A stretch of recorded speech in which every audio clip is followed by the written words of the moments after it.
Tonight, I want to tell you about a mystery that has been with us since the dawn of humanity, a mystery visible every clear night, hanging in the sky, shining with reflected light. The moon, our constant companion, our closest cosmic neighbor, only 384,400 kilometers away, so close that we can see it in detail. Even with the naked eye, its craters, its seas, its bright highlands. And for thousands of years, we have looked at that same face, the same patterns, the same features, the same face of the moon, night after night, generation after generation, because the moon is tidally locked with Earth. It always shows the same side, the same hemisphere, the near side, the familiar side. But there is another side, a side we never see from Earth, that we never saw until just 65 years ago. The far side, the dark side. Not dark because it doesn't receive sunlight. It does. Just as much as the near side. Dark because it is hidden, invisible, mysterious. The dark side of the moon. And when we finally saw that side, when Soviet probes took the first photographs in 1959, what we discovered was astonishing, unexpected, completely different, not a reflection of the near side, not a mirror image, but an alien world, a radically different landscape, a hell of craters, no dark seas, no smooth plains, just craters upon craters, mountains, rugged highlands. Why? Why are the two sides of the moon so different? It's one of the great mysteries of planetary science.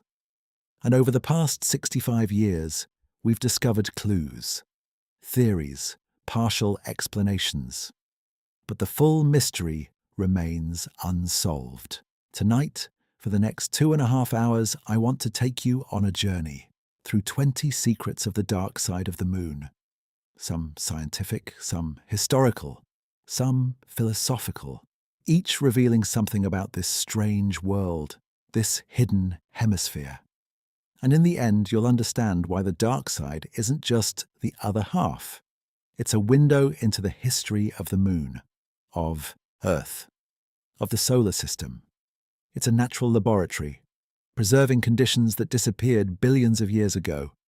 And it's the future, the place where humanity will build the first permanent bases beyond Earth.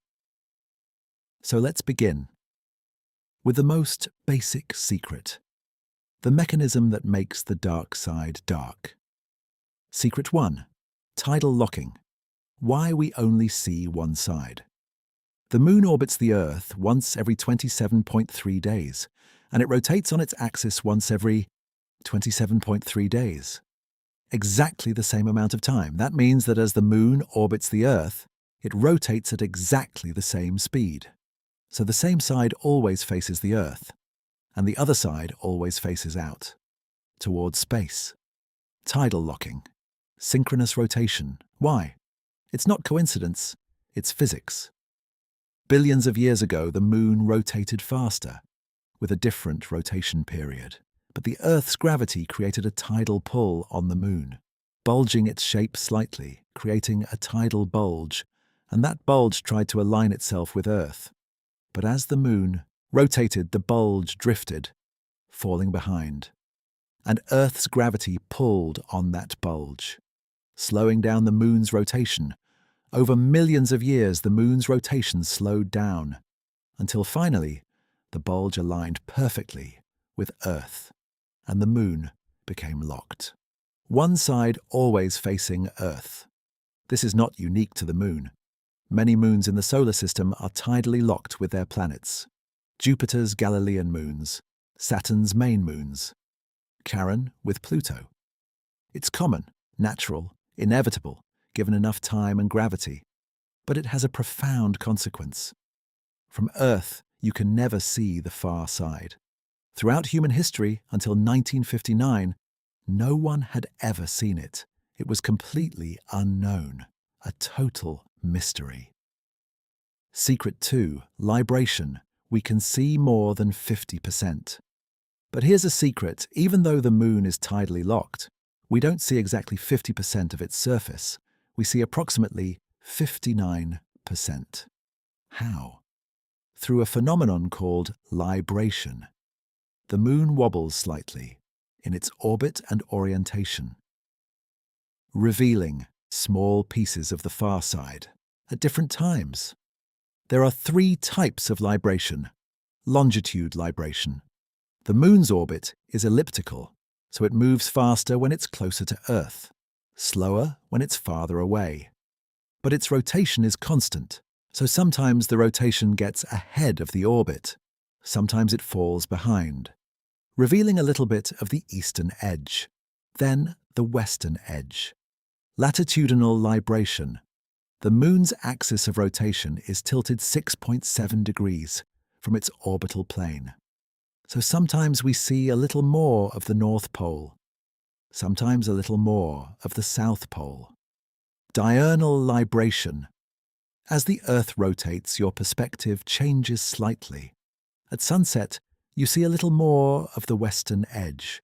At sunrise, a little more of the eastern edge. Together, these librations allow us to see approximately 59% of the lunar surface, leaving approximately 41% completely hidden.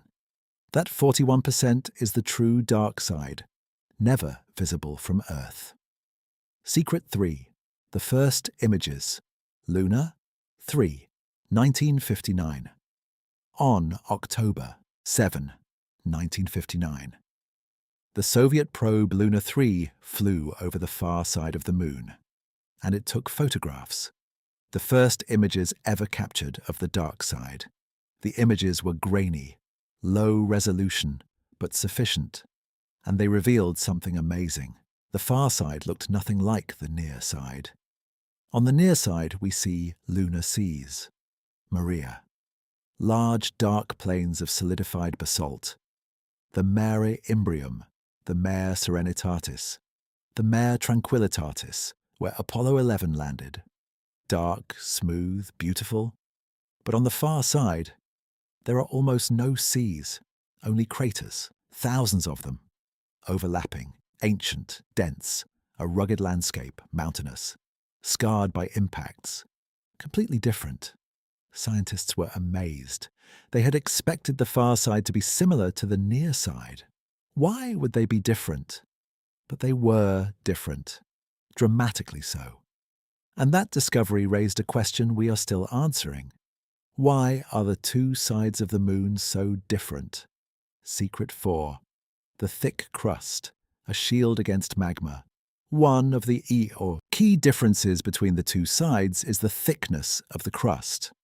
On the near side, the crust is about 30 to 40 kilometers thick. On the far side, it is about 40 to 50 kilometers thick, sometimes up to 60 kilometers in some places. Why does that matter? Because the thick crust acted as a shield. Billions of years ago, the moon was volcanically active. Hot magma rose from the mantle toward the surface.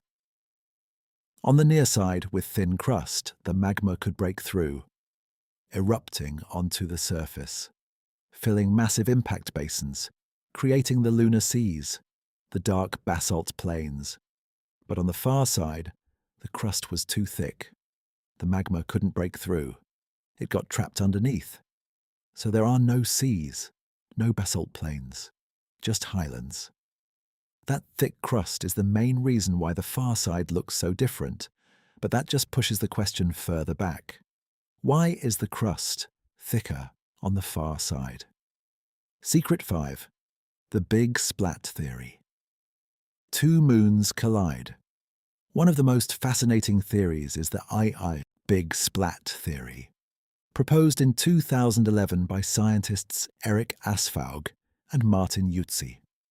The idea: Earth used to have two moons, one large, our current moon, and one smaller, about a third of the size. Both formed from the same giant impact that created the moon. For millions of years, both moons orbited Earth, but their orbits were unstable. Eventually, they drew closer and collided. but not a fast, violent collision, a slow one.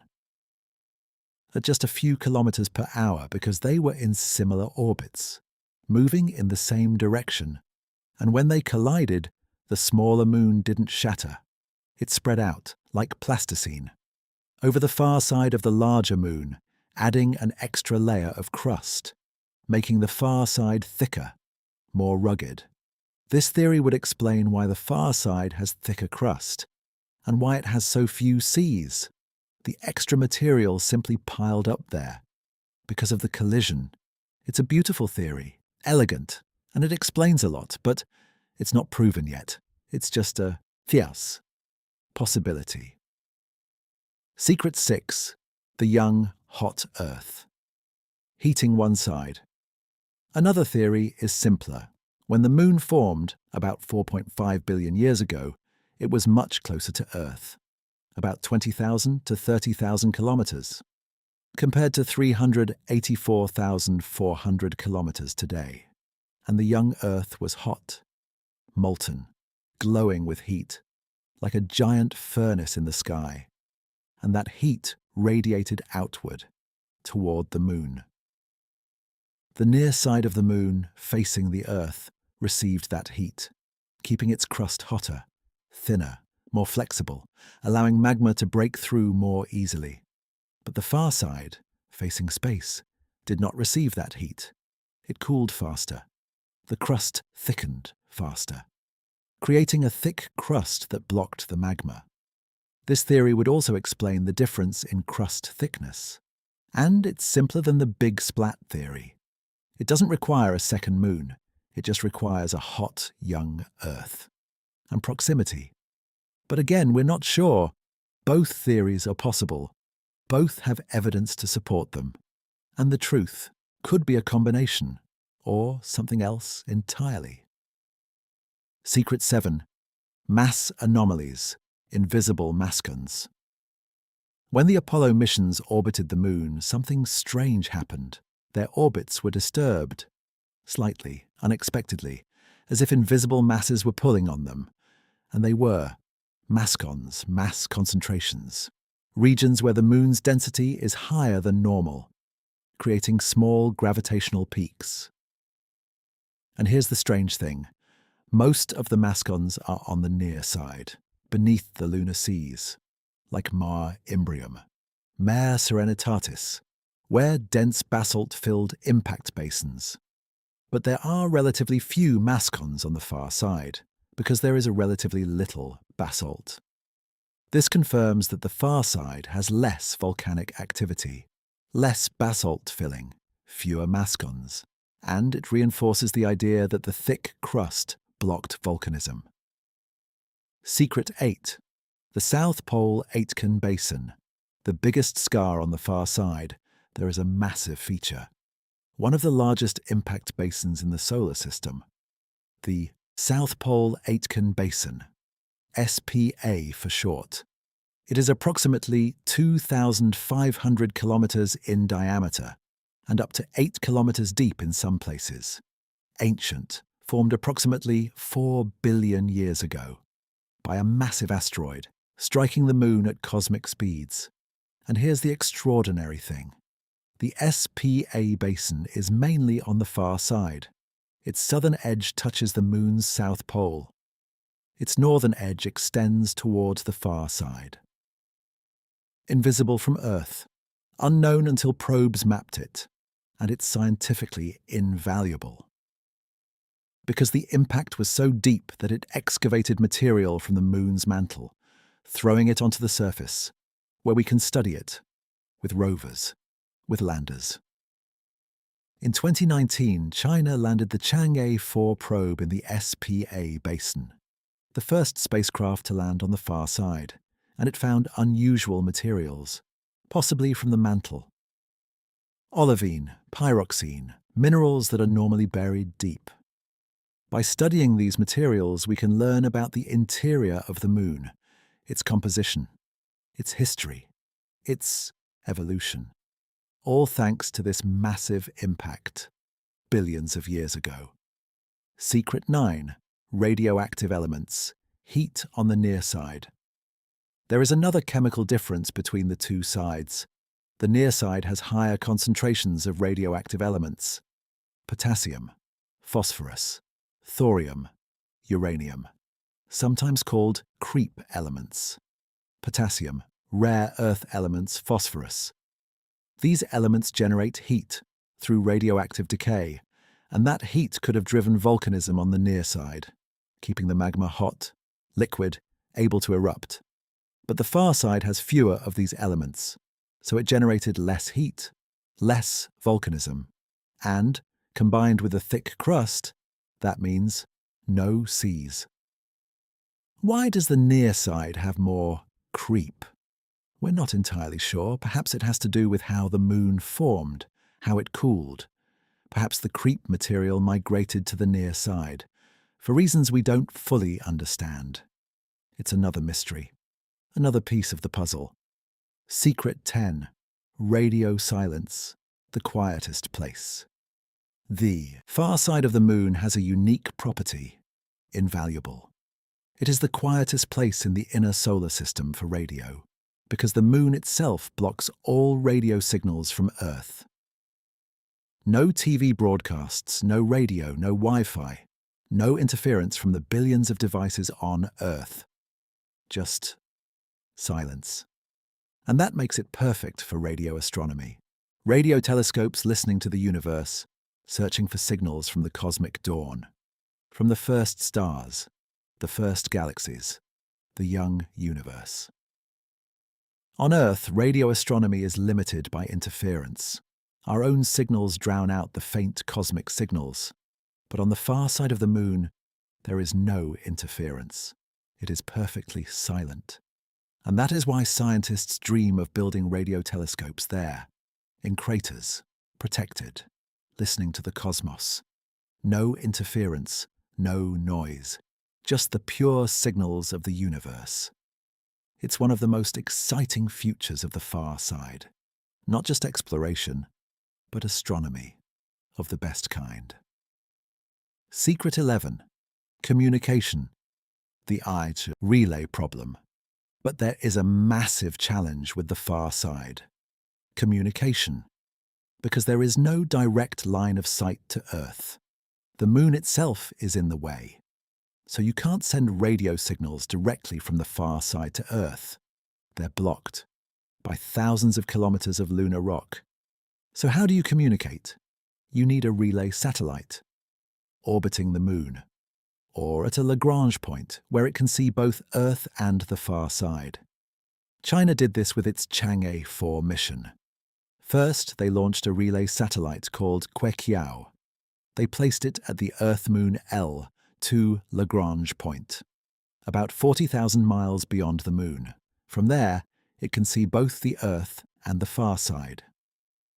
And then they launched Chang'e 4, which landed on the far side and communicated with Earth through Queqiao. The relay received signals from the lander and relayed them to Earth. It's doable, but it adds complexity and cost. So missions to the far side are more difficult than missions to the near side, but not impossible, just more challenging. Secret 12. Water ice. Treasures in permanent shadow. Now let's talk about resources, because the far side, especially near the poles, could contain something precious: water ice. At the lunar poles there are deep craters with high walls and bottoms that never receive sunlight. Permanent shadow for billions of years. And in that shadow, temperatures are incredibly low, approximately minus 240 degrees Celsius, so cold that water ice is stable forever, and we have detected evidence of water ice in some of these craters, at the South Pole, and possibly at the North Pole, on both the near side and the far side. Why does it matter?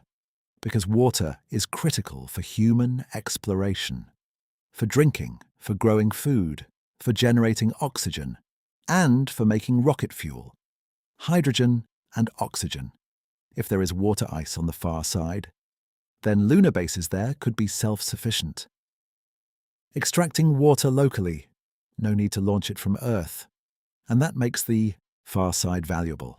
not just scientifically, but economically, logistically, as an outpost for deep space exploration. Secret 13, helium-3, fuel for fusion. And there's another potential resource, helium-3, an isotope of helium, rare on Earth, but relatively common on the Moon. Helium-3 is deposited on the lunar soil by the solar wind, over billions of years, atom by atom, accumulating in the regolith. And helium-3 could be the perfect fuel for fusion reactors. Clean nuclear fusion, no dangerous radiation, no long-lived waste, just energy, lots of energy. If we could develop helium-3 fusion reactors, and if we could extract helium-3 from the Moon, it would be transformative for energy, for civilization, and the far side with its ancient, undisturbed regolith. It could be one of the best places to extract helium-3 because it hasn't been disturbed by recent impacts or by human activity. It's speculative. Helium-3 fusion isn't practical yet, but it's a possibility for the future, and it makes the far side valuable. Potentially. Secret 14, ancient impacts preserved in time. The far side is an archive of the history of bombardment of the inner solar system because it has so many craters, overlapping, ancient, preserved. No erosion, no plate tectonics, no recent volcanism. It is a record of every major impact over billions of years. And by studying those craters, we can learn about the late heavy bombardment, a period about 4 billion years ago, when massive asteroids bombarded the inner solar system, hitting the Moon, Earth, Mars. On Earth, the evidence of that bombardment has been erased by plate tectonics, by erosion, by geological activity. But on the Moon, it is preserved, especially on the far side, where there is so little geological activity. So the far side is a time capsule, telling us about the early solar system, about when the impacts happened, how often, how big. Information we cannot obtain from Earth. Secret 15, cracks and stress. Shrinking Moon. The Moon is shrinking, very slowly, but measurably. As its interior cools, it contracts, and that contraction creates stress in the crust, forming thrust faults, steep cliffs, cracks, and these faults have been found all over the near side, and recently on the far side too, by the Lunar Reconnaissance Orbiter, mapping the surface in high resolution. And some of these faults are young, geologically speaking, less than 50 million years old, which means the Moon is still active, tectonically, still contracting, still forming faults, and occasionally those faults slip, causing moonquakes, small but detectable. The Apollo astronauts left seismometers, and they recorded moonquakes for years.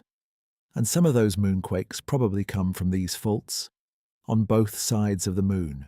So the far side is not geologically dead. It is slowly shrinking, cracking, trembling, alive in its own way. Secret 16. Swarms of craters. Secondary impacts.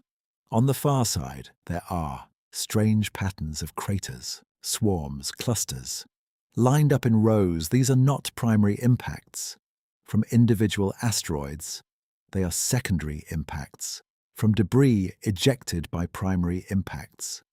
When a massive asteroid hits the Moon, it digs a giant crater and throws material, rock, dust at high speed, and that material flies through lunar space and eventually it lands somewhere else, creating secondary craters. And on the far side, we can see these patterns clearly because they haven't been erased by volcanism or by massive later impacts. They're preserved in exquisite detail. By studying these patterns, we can reconstruct the primary impacts, where they happened, how big they were, how much energy they released. It's like cosmic archaeology, reconstructing events from billions of years ago, from crater patterns. Secret 17. The view of Earth never seen from there. Here's something that will make you pause. From the far side of the moon, you can never see Earth. Never. Because the moon is tidally locked. The far side always faces out. Toward deep space, never toward Earth. Imagine being there, standing on the far side, looking up, toward the black sky. You would see stars, the sun, planets, but never Earth. Never that bright blue dot. It's strange, alien, isolating. On the near side, Earth is always there in the sky, a constant companion, a reminder of home. But on the far side, nothing. Just emptiness. And that makes the far side feel more remote, more alone, more separate, even though it's only thousands of miles away. Secret 18. Future missions. Artemis and beyond. NASA plans to return humans to the moon. The Artemis program, in the mid to late 2000s. And one of the targets is the lunar South Pole, where water ice is more accessible, and the South Pole touches both the near and far sides. So Artemis astronauts could potentially explore the far side, for the first time, with human eyes. And China has ambitious plans: lunar research stations, international collaboration, possibly including bases on the far side, for mining, for astronomy, for exploration. The far side will not remain dark forever. It will be explored, mapped, inhabited in the coming decades. And when that happens, the secrets we have discussed will become direct knowledge, lived experience, not just data from probes, but human observations. Secret 19. Symbolism. The unknown that attracts us. But beyond science, the far side has symbolic meaning. It represents the unknown, the hidden, the mystery. Throughout human history until 1959, the far side was completely invisible. We could speculate, imagine, dream, but we couldn't know. And that captured our imagination. Science fiction books, movies, stories, alien bases on the far side, ancient artifacts, cosmic secrets. And even though we've now seen it, mapped it, the symbolism remains. The far side still represents the frontier, the unexplored, the place where we go to discover, to learn, to grow. It's a reminder that there is always more to know, more to explore, that the universe is bigger than our understanding, and that discovery never ends. Secret 20. We are part of this system, Earth and Moon as a pair. And finally, the deepest secret. The moon, near side and far side, is not just an object. It is part of a system. Earth-Moon. The moon stabilizes the Earth's axis, giving us predictable seasons. The moon creates the tides, which played a role in the evolution of life. The moon gives us nighttime light. It has guided navigation for millennia. And now, we understand that the moon has two faces. The near side, familiar, visible, studied. The far side, mysterious, different, barely explored. And together, they tell us the story of the Earth-Moon system, of giant impacts, of oceans of magma, of ancient bombardments, of cooling and contraction, of volcanoes and craters, of billions of years of history. And that history is our history, because without the moon, Earth would be different. Without the moon, life might not have evolved as it did. Without the moon, we might not be here. So the far side of the moon is not just a distant place. It is part of our home, part of our system, part of us. Epilogue. The side that waits. So there you have it, 20 secrets of the dark side of the moon, of tidal locking and thick crust, of ancient impacts and absent seas, of radio telescopes and water ice, of preserved history and potential future. The far side isn't dark because it lacks light. It's dark because it's been hidden. from our eyes, from our knowledge. But not anymore. We've seen it, we've mapped it, we've landed there, and in the coming decades we'll explore it. We'll build bases, we'll extract resources, we'll do science. Humans will walk on the far side for the first time, and they will see that landscape with their own eyes. And when that happens, the far side will no longer be a mystery. It will be known, understood, familiar, part of our human experience. But it will always carry its history of being the hidden side, the unknown side, the side that waited patiently for billions of years to be discovered. Good night, rest well, and dream of the moon. Not just the side we see every night, but the side we never see. The far side, the dark side, waiting, always waiting, to be explored. Good night.